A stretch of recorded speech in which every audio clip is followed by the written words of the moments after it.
Hello and welcome to Ellen Ruth Soap. I'm Ellen and today I am making a lavender soap, a goat milk lavender soap. And for the fragrance I'm going to be using, I normally use lavender essential oil, a 40-42 blend. Well, I don't have any, but what I do have is this Crafter's Choice. It's called Modern Lavender and it smells divine. It's got a couple of different notes in there. It's not just straight up lavender and I really like it. It's kind of complex and so I'm excited to use that. And what I've done is I have solar infused some olive oil and with herbs, and today I'm going to be straining off my organic lavender buds here that I've had solar infusing. This is massive, kind of looks a little creepy like bugs. That's not bugs, that's lavender buds.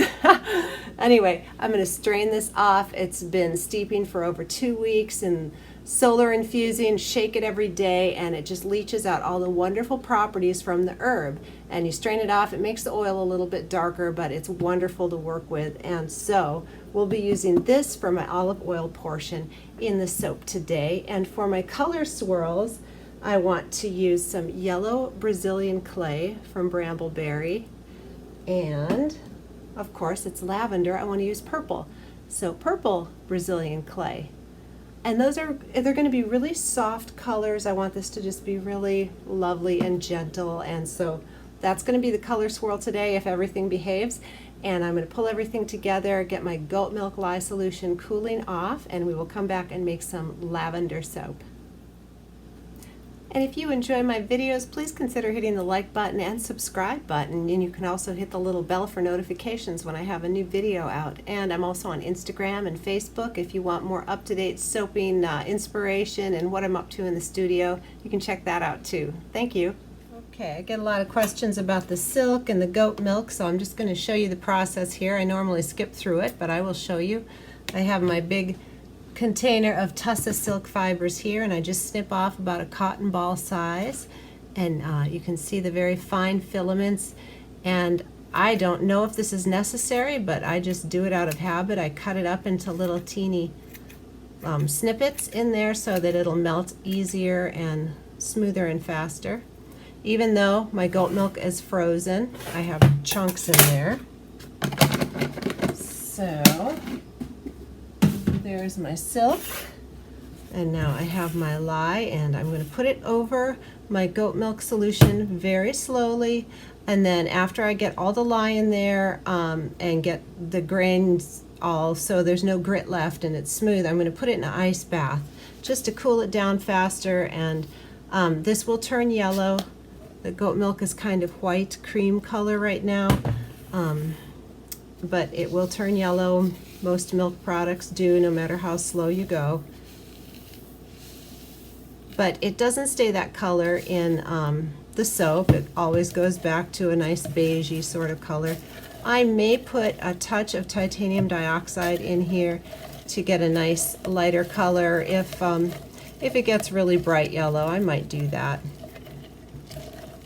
So you can see the milk chunks are already starting to dissolve, and the silk is working in there. Now the silk won't melt all the way while there's still ice in there, but that's fine. It's going to get warm enough to melt that silk. I'm not worried about it at all. So I got most of the grains, and just a little at a time here. And so I'm just going to keep doing that, adding a little at a time. You can see the goat milk cubes are melting pretty fast, and it's starting to get a little more yellow color. And so I'm going to pause you here while I just stir in the rest slowly, and I'll bring you back and show you how bright that yellow color is when it's all in there and it starts to heat up. Okay, I've just finished putting in the last little bit of lye. The goat milk is pretty much almost all melted, and you can watch it turn this sort of, it goes from a light cream to a buttery color to a dark yellow, almost an orange.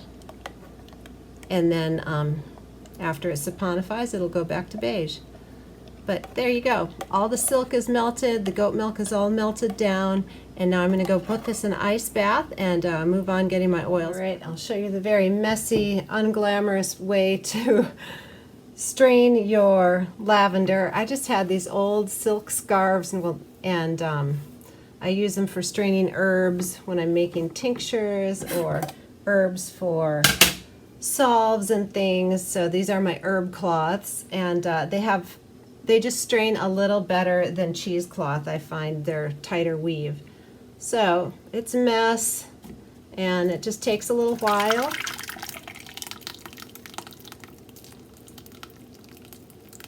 I also want to say that I realized after I showed you how I put the lye and silk in my goat milk that I did not have my gloves on. I had them off to the side, and I just totally brainstalled on that. So please wear gloves when you're working with lye. Normally I do. I recommend it. I highly recommend it, and safety glasses.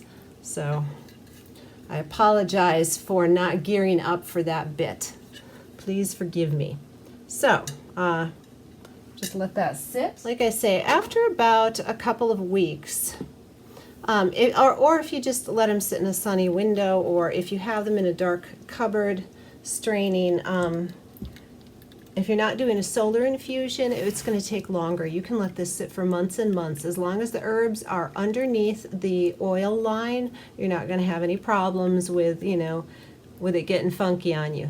So a nice sealed mason jar. These have little, good screw down tight lids on them, and keep them under the oil line. Shake them up every day, and it's good for a long, long time. So anyway, but if you heat it slowly, like in a crock pot or out in the sun like I do, it can go faster. And after about 2 weeks, I feel like I've gotten just about all the really good beneficial properties of the herb seeped out into the oils. I'm comfortable with that. I don't feel like I'm wasting. You gotta just get in here and get messy. Hey, it's good for your skin anyway, right? It's like a hand spa treatment, and it smells so good. I mean, this smells like just gentle lavender. The one that I love is calendula. It smells like caramel to me when you infuse the olive oil. It's pretty delightful. Doesn't come through the soap, but if you're making a salve or just using it as like a skin cleansing oil, oh my goodness, if you do oil cleansing, this right here, it's the bomb. And then these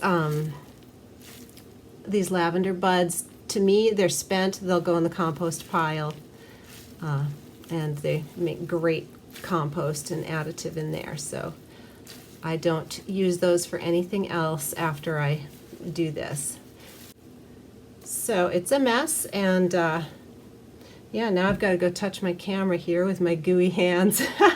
But there's my oil. I'm going to get this in the compost and get this measured out for the amount I need for my soap, and I'll have a little left over probably that I'll use in another project, and we'll come back when we're ready to go forward. All right, I've got my oils and butters all melted and cooled, and to this I've added my organic colloidal oats and kaolin clay, and now I'm going to add my fragrance that I've measured into my oils here, and that'll be ready to go. And then I will hand stir in my goat milk lye solution and split it off from my colors. But I just wanted to get the oats and the kaolin clay and the fragrance in everything. So that is how I'm doing it. So let me get this blended, and we'll come back when we're ready to add the lye. All right, we're ready to move forward. And I did put just a little bit, maybe just a shy teaspoon of titanium dioxide in here into my goat milk lye solution, just because I wanted it to be a little creamier, beigey white color. It's not going to bring it to white. I didn't put that much in, and it's hard to get milk soaps a bright white. You can do it, but it's not easy. And I'm happy with just a nice creamy color. And stir that in, get it nice and incorporated, and then we'll split off for our beautiful Brazilian clays. I have never used this yellow clay yet.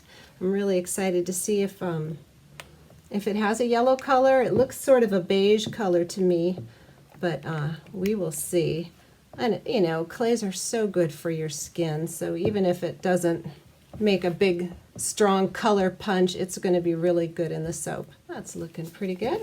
So we're gonna split off here. I'm going to leave a little uncolored, or just with the titanium dioxide, so I guess it is colored a little. And we'll do yellow and purple.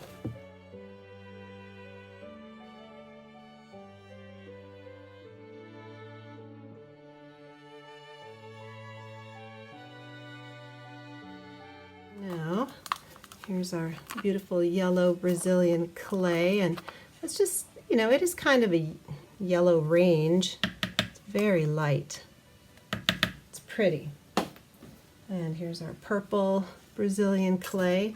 And this I've used before. It turns to a really beautiful blush color. It's not a distinctly purple color, but it's lovely.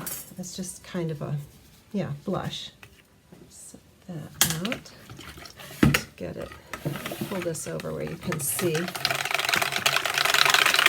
Let's come over here to our little golden yellow clay. Good. I'm going to pull these and stick blend just a little because I want the clays really well incorporated.